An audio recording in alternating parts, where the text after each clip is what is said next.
नमस्कार, सत श्री अकाल, आदाब, बहुत-बहुत स्वागत है आपका हमारे कार्यक्रम तहकीकात हर खबर की और हर बार की तरह मैं आपके साथ सुष्मिता तिवारी। 77वां दिन है आज, लेकिन क्या है आखिरकार बात ये है कि हल कब निकल कर के आएगा? क्योंकि जो है सरकार भी अपनी बात पर एकदम अटल है। अभी राज्यसभा में प्रधानमंत्री ने बयान भी दिया था कि कानून वापसी नहीं होगी, ठीक है? और इधर किसान भी अपने आंदोलन पे एकदम अटल हैं। वो अपना धरना छोड़कर जाने वाले नहीं हैं। उन्होंने कहा है क्या चाहे 2022 क्यों ना आ जाए, लेकिन जब तक बिल वापस नहीं होगा, एमएसपी पे कानून नहीं बनेगा, तो यहाँ से धरना नहीं उठेगा। आइए उनसे ही डायरेक्ट सवाल पूछ लेते हैं। जी, कब तक चलने वाला है धरना? धरना पहले दिन से ही हमने कह रखा है कि बिल वापसी नहीं तो घर वापसी नहीं। सरकार तरह तरह से देशवासियों को गुमराह करने का प्रयास कर रही है, कभी किसी माध्यम से, कभी किसी माध्यम से, कभी खालिस्तानी आतंकवादी अपराधी पता नहीं क्या क्या कह डालते हैं। अब सुनने में आया कि श्री राम के नाम से भी कि वहाँ पे राम के नारे नहीं लग रहे, भारत माता के नारे नहीं लग रहे, पता नहीं इनको खबरें कहाँ से मिल जाती हैं।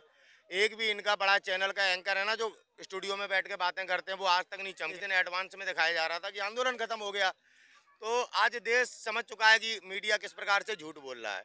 और रही प्रधानमंत्री मोदी जी ने जो कहा है कानून वापस नहीं होंगे, वो हम पहले से ही जानते हैं, क्योंकि प्रधानमंत्री ने देश हित के लिए कोई कार्य नहीं किया है पिछले 6 वर्षों में। भारत के प्रधानमंत्री ने देश के नौजवानों को बेरोजगार किया है, कहीं ना कहीं अपराध को बढ़ावा दिया है और तमाम तरह से ऐसे कार्य किए हैं कि देश की जीडीपी गिर गई है। हमें मालूम है प्रधानमंत्री जी बातें कुछ और करते थे कि मैं देश बिकने नहीं दूंगा, फलानी जाने क्या क्या बातें करते थे, सारी जुमला निकली। रही बिल वापसी की बात, पहली बात तो केंद्र सरकार के पास ये अधिकार नहीं था कि वो ये बिल बना दे, लेकिन बहुमत का दुरुपयोग करके बना दिया गया। कोई बात नहीं, वो अपनी जगह पे अपने हट पे हैं। कहते हैं किसान भगवान है, लेकिन वो केवल शब्दों में है। अगर भगवान होता किसान तो वो आते और ये समस्या हल निपट जाती। चोरों की तरह कानून बनाया। हम अपने हक के लिए लड़ रहे हैं। जिस भारत माता की जय मोदी जी बोलते हैं प्रचार करने के लिए, देश को गुमराह करने के लिए, मैं उस भारत माता की ही लाज बचाने के लिए हम सब यहाँ पे किसान डटे हुए हैं। ये अगर लड़ाई हम हारेंगे तो ये लड़ाई भारत हारेगा। हम इसलिए अपने हक के लिए लड़ रहे हैं। हमारा कोई बैर नहीं है, ना हमारा कोई हट है कि ये लोग क्यों डटे हुए हैं। हम डटे इसलिए हैं क्योंकि हमारी भारत माता के सीने में खंजर भोंक दिया है देश के प्रधानमंत्री ने ये काला कानून बना के। लेकिन मोदी जी कह रहे हैं कि अगर मतलब बीजेपी की बजाय कोई और सरकार भी होती तो वो पहले कानून लाती और उसके बाद उसमें अगर कोई गलतियां निकलती या फिर उसमें कोई दिक्कतें आती तो वो पहले वर्किंग हो जाता कानून, उसके बाद देखा जाता। तो क्यों नहीं वर्किंग में आने देते? नरेंद्र मोदी जी गुमराह कर रहे हैं पूरे देश को। आज तक ऐसे कोई भी कानून बने हैं तो पहले जिसके लिए बनना है, कृषि प्रधान देश है ये, किसानों के लिए कानून बनना था तो किसानों को जरूर उसमें बैठाया जाता। आज तक कभी भी कानून बने हो। और फिर दूसरी बात, किसानों को नहीं बैठाते तो संसद में पहले बहस होती है। बहस होने के बाद में लोग देखते हैं कि क्या हो रहा है देश में। ऐसा कुछ भी नहीं हुआ। राज्यसभा में ध्वनि मत से पास करा लिया। प्रधानमंत्री केवल और केवल देश को गुमराह करते हैं, कभी धर्म के नाम पर, कभी राम के नाम पर, कभी जाति के नाम पर। आज इस आंदोलन की वजह से जाट समुदाय और मुसलमान समुदाय का वो भेद दूर हो गया। जो चुनाव के वक्त उन्होंने 2013 में जो मुजफ्फरपुर में जो दंगे हुए थे, आज किसान समझ गया मुजफ्फरपुर का कि वो दंगे एक षड्यंत्र के तहत वोट बैंक के लिए कराए गए थे। लेकिन मोदी जी तो कहते हैं कि एमएसपी की चिंता किसान ना करे, एमएसपी है हमेशा रहेगी। वो इसकी संतुष्टि जताते हैं। उन्होंने बकायदा ये बात भी कही हम कि किसान के और तरीके से भी रोजगार मिले उसके लिए भी वो बात कर रहे हैं। बेरोजगार कर दिया पूरा देश, रोजगार की बात ना करे प्रधानमंत्री महोदय, बहुत अच्छा रहेगा। दूसरी बात, आपकी बात पे आपके नेताओं को भरोसा है? आप बताओ मुझे, आपकी बात पे इस देश में किस पर किसे भरोसा है? केवल आपके कुछ अंध भक्तों, जो आप कहते हो गोबर खा लो, वो गोबर खा लेते हैं। आज उन्हें ये नहीं दिखाई दे रहा कि भारत माता को आप किस प्रकार से छीन रहे हैं, उनकी जमीन को। आज उन अंध भक्तों को ये नहीं दिखाई देता। आप बताइए, प्रधानमंत्री मोदी की बात पे विश्वास करने वाला कोई है भारत में? कोई इज्जतदार और मान सम्मान जमीर वाला आदमी इस व्यक्ति पे विश्वास ही नहीं करेगा, क्योंकि टोटल जुमलेबाज है। नहीं, बीजे एमएसपी का मतलब क्या होता है? जो हमारी आज एमएसपी जो हमें दे रही है गवर्नमेंट, जिसने निकाल रखी है, उसका मतलब है नो प्रॉफिट नो लॉस।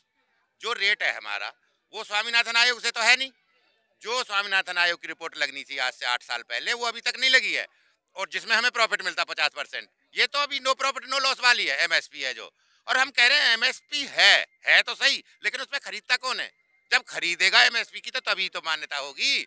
बिना एमएसपी पर रेट खरीदे हुए, अब एमएसपी अभी पीछे मक्का की थी 1968 रुपए, खरीदी गई है 900 रुपए में, तो एमएसपी का अर्थ क्या हुआ? आपको बोल दिया हमने, आप जज है, क्वालिफाई एग्जाम आप कर नहीं रही, अपनी गाड़ी पे लिख लिया आपने जज हूं मैं, ये क्या मतलब है? एक सवाल ये है कि जो बीजेपी के प्रवक्ता ये बोल रहे हैं कि किसान बहुत साधारण है और अभी वो टीवी पे आ गए हैं तो वो वायरल हो रहे हैं, उन्हें मजा आ रहा है बयानबाजी करने में और उन्हें कुछ पता नहीं है। सरकार किस हद तक गिर सकती है, हमने तो आज़ादी के बाद पहली बार देखा है कि कभी भी हमारे देश में ऐसी सरकार इस नीच हरकत तक गिर पड़ेगी। कि टीवी में देख के किसान की पीड़ा, यहाँ 200 लोग एक्सपायर हो चुके हैं इस आंदोलन में, टीवी पे मजे ले रहे हैं हम। वो प्रधानमंत्री हैं जो अपनी नाकामी को छुपाने के लिए अपनी माँ को लाइन में लगा देते हैं। हम देश के किसान हैं, हमारा मान सम्मान और स्वाभिमान है, हम मजे लेने के लिए नहीं आए यहाँ पे जो ठंड में कुटर रहे हैं। और ये प्रधानमंत्री मोदी जो मोदी जी की कैबिनेट से कम 90% कैबिनेट से पढ़े लिखे हैं किसान। आपको एक बता देता हूँ, जो बड़े बुजुर्ग कहते आए आज तक, अनपढ़ जाट पढ़ा जैसा, पढ़ा जाट खुदा जैसा। इनको पागल न मानो, ये खुदा जैसे है। ये खुद ही तो 3 साल आगे की बताते थे, इस खेत में ये फसल उगेगी तब इतना अनाज निकलेगा इसमें। चना बोना, चना अब बो दिया है तो अब नहीं बोवेगा, 7 साल नहीं बोवेगा, अब इसमें ज्वार बो दो, वो ज्वार नहीं तो कहीं ईख बो दो। वो सब जानता है, वो वैज्ञानिक भी है, वो तकनीकी भी जानता है, टेक्नोलॉजी भी जानता है, राजनीति भी जानता है, वो सब जानता है। मोदी जी ना समझाएं इस चीज को कि वो अनपढ़ है या पहली बार वो कैमरे पे आ रहा है। बहुत कैमरे पे आए हुए हैं। मैं सिविल इंजीनियर हूँ, किसान का लड़का हूँ, किसान हूँ, सीए कर रखी है। अब आप बताओ, अब क्या करेंगे मोदी जी? क्या है 8वीं फेल? स्मृति ईरानी क्या पास है? तोमर जी क्या पास है? बताओ ना आप। आधे मंत्रिमंडल, 90% मंत्रिमंडल से तो हम ज्यादा पढ़े लिखे हैं। 11 बैठकें हो गई, ये पूरी सरकार मिलकर किसान को गुमराह नहीं कर पाई। देश को गुमराह कर लेते हैं जो न्यूज चैनलों के माध्यम से, क्योंकि आज सरकार नहीं बोलती, प्रधानमंत्री ने आके कुछ बोला कभी? वो तो केवल आके इवेंट करते हैं, मीडिया बाकी फेस करती है, सब कुछ मीडिया दिखाती है। आंदोलन भी मीडिया ने उखाड़ दिया था, आतंकवादी भी मीडिया बताती है। आप देखिए कि प्रधानमंत्री की जगह आज मीडिया बात करता है। मेरा एक सवाल ये है कि आप शायद बखूबी जानते होंगे कि पूनम पंडित की एक वीडियो वायरल हो रही है रोते हुए, ठीक है। वो एक उभरती हुई वो आंदोलनकारी थी, वो किसान, उन्होंने भी काफी समर्थन दिया है, लेकिन आखिर क्या बात हो गई कि उनके आने पे यहाँ पे बैन लग गया है? ये बैंड एंड वाली कोई बात नहीं है। जैसे पूनम आने पंडित है, जाने पे वैसे नहीं है, वैसे केवल वैसे बोलने पे वैसे रोका हम गए वैसे हैं। हम भी हैं, एक्चुअल में है क्या, ठीक देखो है। सुनो, अपनी पर्सनल लाइफ को कोई 2-3 मुझे पता है न्यूज चैनल वालों ने दे दिया है कि उनको प्राइवेट लाइफ का यहाँ डिस्कशन नहीं होगा। नहीं समझ रहे हैं, वो इसी वजह से उनको 2 दिन 3 दिन के लिए बैन किया है। कोई ऐसे रोका नहीं गया है, केवल बोलने पे बैन किया गया है, उनको थोड़ा सा सचेत किया गया है। ऐसे तो यूनियन में 4 बार हम पे भी बैन लग चुका है। वो तो, लेकिन काफी रोई है, उनकी वीडियो काफी नहीं, वायरल हो रही वो है। नई-नई आई ऐसा हैं, है, उन्हें पता नहीं है, अब रूल रोई नहीं है। पता है। जब कोई आदमी मेहनत करता है तो उसको दुख होता है। तो पूनम पंडित ने बहुत अच्छे तरीके से आंदोलन को लोगों तक पहुंचाया है, इसमें कोई शक वाली बात नहीं है। किसी ने कोई गलत इन्फॉर्मेशन दे दी होगी तो मंच के माध्यम से किसी ने कर दिया, कोई ऐसी बात नहीं थी कि उसको इशू बना दिया जाए। आज आई पूनम पंडित, अभी आके गई है, मैंने भी उसके बारे में, मैंने अभी हाल ही में इंटरव्यू भी लिया है उनका, भी थोड़ी देर पहले ही मुझसे मिली थी। उनका कहना ये है कि टिकैत साहब ने तो उन्हें ऐसा कुछ नहीं कहा है, लेकिन और जो आंदोलनकारी यहाँ पर मौजूद हैं उनके नीचे, वो उन्हें मना कर रहे हैं यहाँ पे आने के लिए। नहीं नहीं, कुछ लोग हैं ऐसे जो यहाँ पे टोपी लगा के आ गए हैं, देखो और वो basically है क्या कि क्या पता उन्होंने- हमारा हिस्सा है भी या उन्होंने- नहीं है, और वो डिस्टर्ब करते हैं। पूनम पंडित नहीं, और भी लोगों को डिस्टर्ब पहले किया वो है। आई थी तो आंदोलन में हमारे ही आई थी, गाजीपुर आई थी सबसे फर्स्ट ऑफ ऑल। 3-4 बार उन्होंने मेरी मुलाकात हुई थी, मैंने बोला था अब चलो बांटे दो आप। स्टार्टिंग में तो गाजीपुर से हाँ, ही गाजीपुर आई थी, लेकिन उन्होंने क्या किया कि 1 महीने हमारे यहाँ आती नहीं। फिर उसके बाद में उन्होंने वो जो दूसरी यूनियन है जो वहाँ बैठी हुई थी अपना चिल्ला बॉर्डर पे, उसके साथ चली गई वो। और वो आपको पता है वो 3 बार बिक चुकी है, 4 तारीख को भी की, 10 तारीख को भी की। फिर वो चला गया उठ के भानु ग्रुप, वो भानु ग्रुप ज्वाइन कर लिया, उसकी पदाधिकारी हो गई। अब हमको कॉन्फिडेंस तो दिलाएं वो कि हम इसी यूनियन में हैं हमारी। नहीं, बात तो ये है ना कि टिकैत साहब का ये ऐलान था कि यहाँ पे कोई भी दिल से, चाहे वो किसी भी पार्टी से हो या किसी भी, अगर वो समर्थन करने आ रहा है तो उसका स्वागत है। खुले में कहते समर्थन कहते कि मैं रिजाइन दे रही हूँ भानु को उससे, और मैं ज्वाइन उन्होंने कर तो अभी अभी मैंने इंटरव्यू लिया, उन्होंने बोला कि साहब मैंने यहाँ पूरी तरीके से उनसे रिश्ता खत्म कर दिया था उसी दिन, जिस दिन उन्होंने ये बोल दिया था कि वो समर्थन नहीं कर। हाँ तो रिटर्न में लिख के दे दें, यूनियन को दे दें, हमारे जो मीडिया प्रभारी उन्हें दे दें। रोज होती है प्रेस कॉन्फ्रेंस होती है, तुरंत बोल देंगे कि इनको बहाल कर रहे हैं भाई हम। मैं ये कह रहा था कि टिकैत साहब जी ने कभी किसी से मना नहीं किया। अब वो भानुकुट में चली गई, भानुकुट के बाद तो यहाँ वो पे खुद आई तो accept कर कुछ रही है ना? ऐसे लोग हैं, आप बताओ खुद कुछ- एक्सेप्ट कर रही है ना कुछ- कि मैं चली गई थी दूसरी यूनियन में। वो चली नहीं गई, वो ये बोल रही थी कि पहले उनसे मैंने समर्थन, वो मेरे साथ थे वो लोग, लेकिन उन्होंने समर्थन हटा लिया तो मैंने उनसे साफ कर दिया कि मैं यहाँ से समर्थन नहीं हटाऊं। मैडम देखो यहाँ बहुत ही, आपको पता है कितनी आईबी इंटेलिजेंस कितना लगा हुआ है हमारे पीछे। कम से कम कितने फोन मेरे लेके गए हैं, फिर उसके बाद में मैं उन फोनों को मिलाता हूँ तो वो कभी भी कोई फोन ही नहीं मिल के देता है। नहीं समझ रहे, कुछ लोग ले जाते हैं, फिर मैं उनसे सेव कर लेता हूँ, फिर मैं उनको मिलाता हूँ शाम को जाके यहाँ से, उसमें जैसे कैंप में पहुँचता हूँ तो वो फोन ही अवेलेबल नहीं है कि काम ही नहीं कर रहा है। तो बहुत आपको पता नहीं है कि हर आदमी को देखना पड़ता है ना कौन चलिए, आदमी- बहरहाल ये बात जो भी है खत्म हुई। मेरा एक सवाल आपसे, आखिरी सवाल ये है कि अब धरना चल रहा है लगातार, तो मोदी जी ने मना कर दिया है साफ साफ कि कानून वापसी नहीं होगा, तो क्या लगता है कब तक चलेगा धरना? धरना चलता रहेगा जब तक 2024 तक नहीं नहीं, जब तक उसकी सरकार चली उसके पैरेलल धरना चलता रहेगा, क्या दिक्कत है हमें बताओ।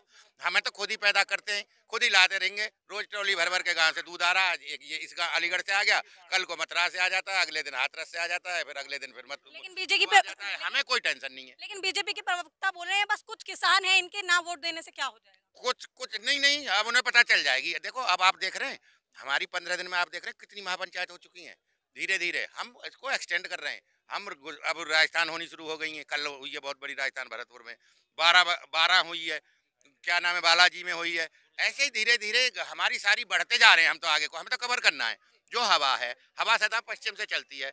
हमारी पश्चिम से शुरू कर दी हमने, जम्मू कश्मीर पंजाब पे से हरियाणा कवर कर दिया, उत्तराखंड कर दिया, उत्तर प्रदेश कर दिया, राजस्थान कर दिया, मध्य प्रदेश में घुस गए। धीरे धीरे महाराष्ट्र को भी पता है, वहाँ भी आंदोलन। इंटरनेशनल चैनल के जरिए जरिए वो बोल रहे हैं बीजेपी के प्रवक्ता डिबेट में कि जो है किसान लोगों का भी समर्थन उन्हें है, लेकिन ऊपरी ऊपरी बातें चल रही हैं बस। क्या नहीं, क्या समर्थन उन पे हो गया? जो समर्थन वाले हमने कह दिया हमारे पैरेलल लगा के दिखा दो ना टेंट। हमारे साथ जैसे हम मर रहे हैं यहाँ ठंड में, मर रही है, मर रहे हैं, जो उनके समर्थन में एक दिन आ जाए, वो भी इसी कूड़े के ढेर में आके बैठ लो हमारे साथ। पता ही चल जाएगा ना कौन आया, बताओ। उन्हीं के पदाधिकारी, उन्हीं के कार्यकर्ता बस में भर के ले आए।